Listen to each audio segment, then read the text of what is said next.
가족을 잃은 슬픔 속에서도 자신을 잃지 않고 미래를 꿈꾸며 살아가던 여성이 사라졌습니다.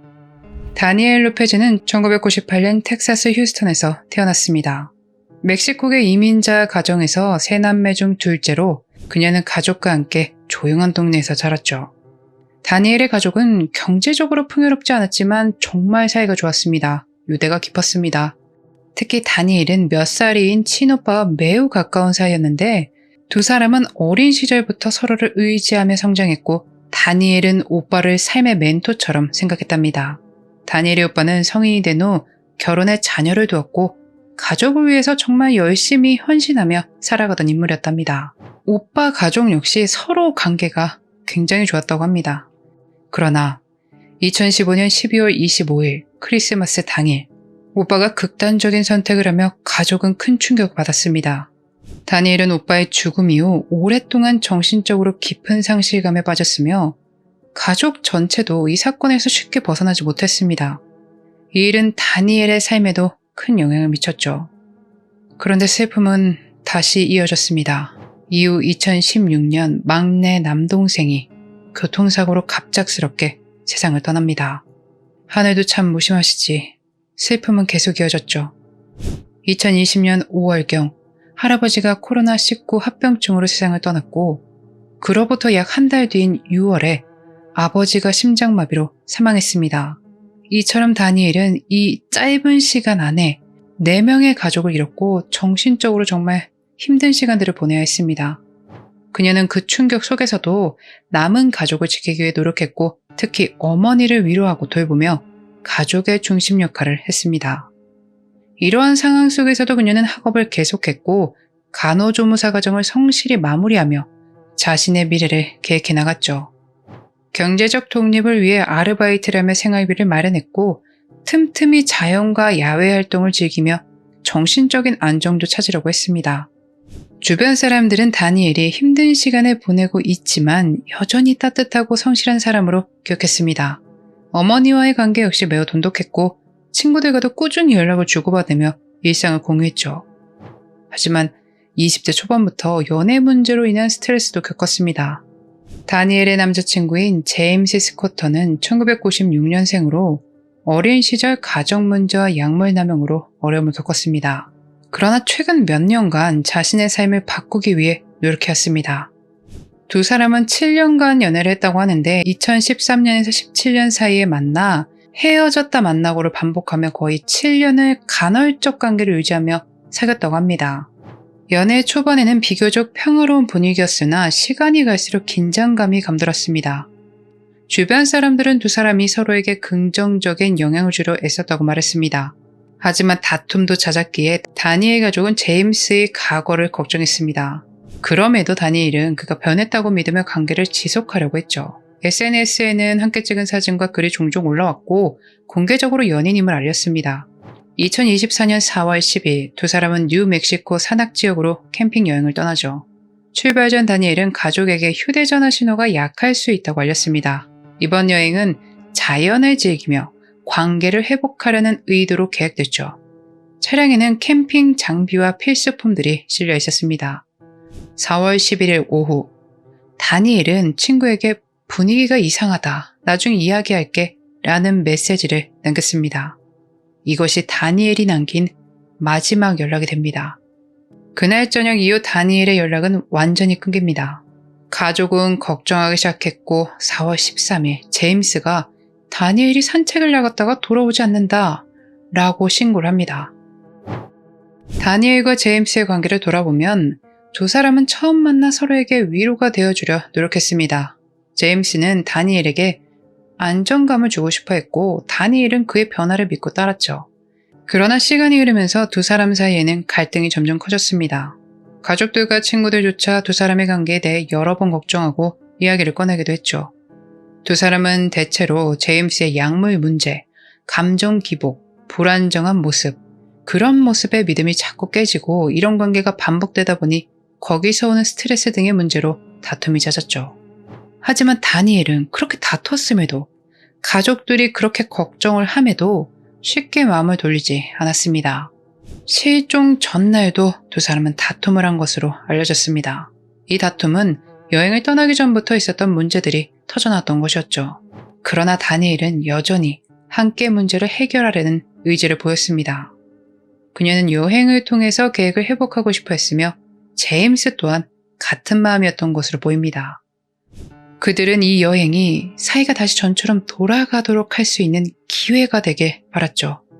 다니엘이 밝고 긍정적인 상태였다라는 마지막 통화를 어머니와 나눈 것은 4월 10일 하루 전인 11일 밤이었으며 그녀는 그 통화에서 자신의 상태를 괜찮다, 좋다 라고 전했습니다. 그러나 실제 여행 중 캠핑 장비 준비를 놓고 갑작스러운 언쟁이 있었던 점은 목격자의 진술로 확인됩니다. 하지만 정확하게 다니엘과 제임스 사이에 무슨 일이 있었는지는 확실하지 않습니다. 이 갈등은 4월 13일 차량이 진흙에 빠지던 상황에도 영향을 미쳤을 가능성이 있습니다. 제임스는 경찰 조사에서 다니엘이 산책을 나갔다가 돌아오지 않는다고 진술했습니다. 하지만 그의 진술은 여러 부분에서 모순이 발견되었고 사건 전후 그의 행적은 명확히 밝혀지지 않았죠. 일부 증언에 따르면 두 사람 사이에 심한 다툼이 있었으며 그 과정에서 신체적 충돌이 있었을 가능성도 제기되고 있습니다. 경찰은 사건 초기에 발견된 다니엘의 개인 물품과 휴대전화 데이터 분석을 통해 주변 인물과의 연락 내역, 이동 경로를 파악하고 있습니다. 또한 실종 전후 주변 CCTV와 차량 기록 등을 확보해 제임스와 다니엘의 이동 상황을 조사했습니다. 수사 과정에서 드러난 정황들은 아직 사건의 진상을 밝히기에 부족하지만 경찰은 포기하지 않고 계속해서 단서를 찾고 있죠. 특히 4월 13일 오후 6시 전후로 다니엘이 숲길에서 차량이 고립된 뒤 블로거 사진작가와 대화했던 장면이 영상으로 남아 있습니다. 이 자리에서 그녀는 차가 진흙탕에 빠졌다고 말했고 블로거는 그녀를 차량 밖으로 안내하며 도움을 주려고 했지만 다니엘은 도로 방향을 향해 이동하고 이것이 마지막으로 확인된 장면입니다. 너무너무 이상한 부분은 남자친구 제임스가 이 근처에 있었지만 차량을 빼려는 시도나 도움을 전혀 주지 않았고 그저 지켜보기만 했다는 목격자의 진술이 있었습니다. 이 모습은 블로거의 영상에도 일부 담겼으며 경찰은 이 점을 수상하게 여겼죠. 그러나 물리적 충돌이나 신체적인 증거가 발견된 것이 아니고 제임스의 구체적인 행위에 대한 입증이 이루어지지 않았습니다. 실종 직후 제임스는 몇 차례 경찰 조사에 협조했지만 거짓말 탐지기 검사는 거부합니다. 제임스의 주변인들은 최근 그가 불안정한 상태였으며 사건 후 스트레스로 인해 심리적 압박을 크게 받은 것으로 전해졌습니다. 경찰은 제임스를 주요 용의자로 보고 수사를 진행 중이죠.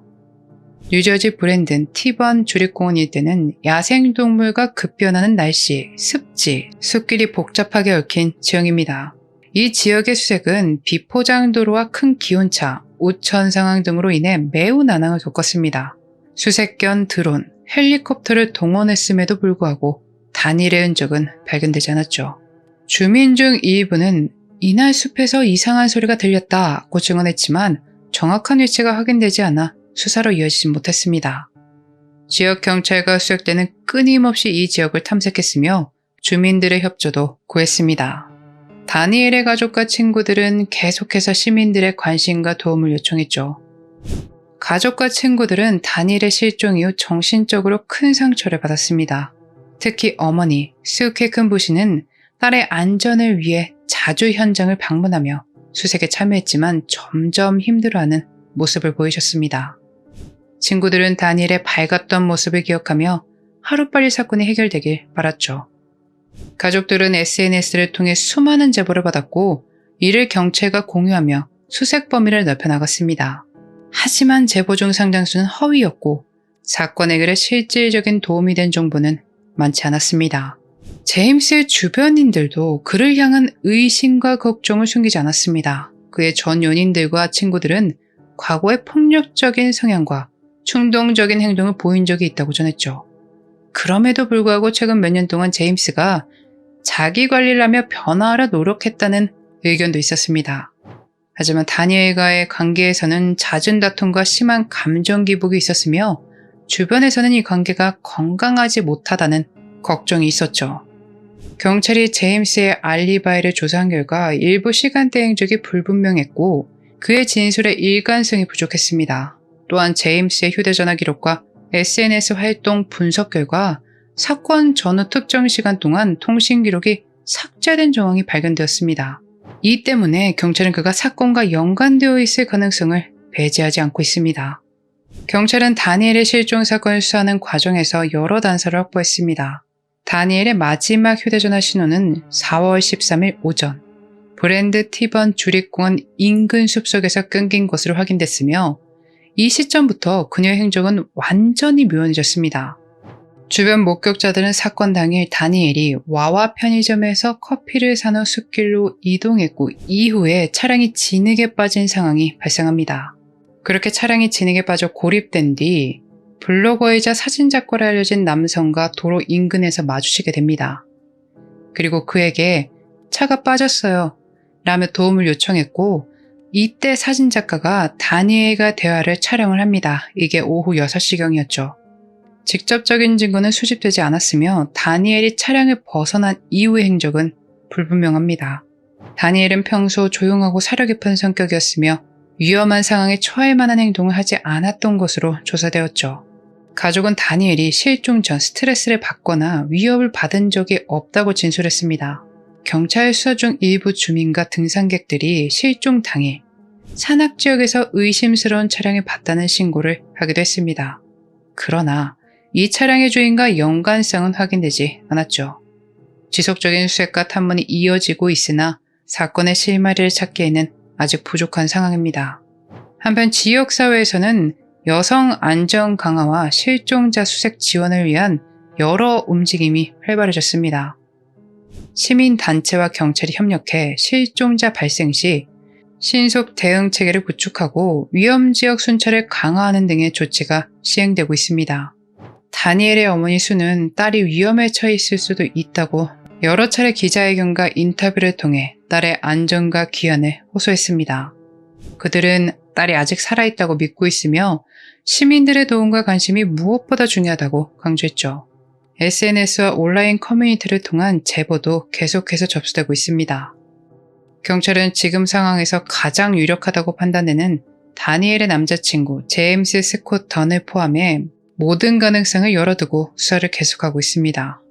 경찰은 제임스의 소재 파악을 계속하고 있고 동시에 주변 캠퍼나 여행자, 목격자 면담을 확대해 다각적인 단서 수집을 진행하고 있습니다. 그가 정말 아무 범죄도 저지르지 않았다면 왜 거짓말을 했을까요? 그리고 기록은 왜 삭제했을까요? 여러분은 어떻게 생각하시나요? 경찰 측은 사건의 진상을 반드시 밝히겠다는 의지를 여러 차례 밝혔죠. 이 사건은 여성의 실종 사례 중 하나로 사회 전반의 여성 안전에 대한 경각심을 일깨웠다고 합니다. 시민단체와 경찰은 실종자 대응 체계를 재점검하고 위험지역 순찰 강화와 정보 공유 절차를 개선하기 위한 노력을 진행 중이죠.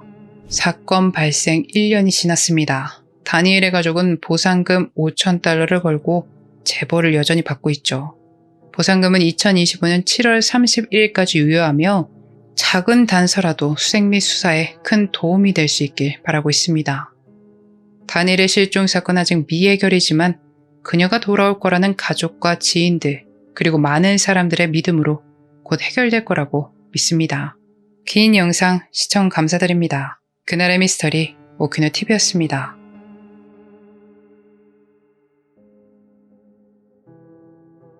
마지막까지 시청해주셔서 감사합니다.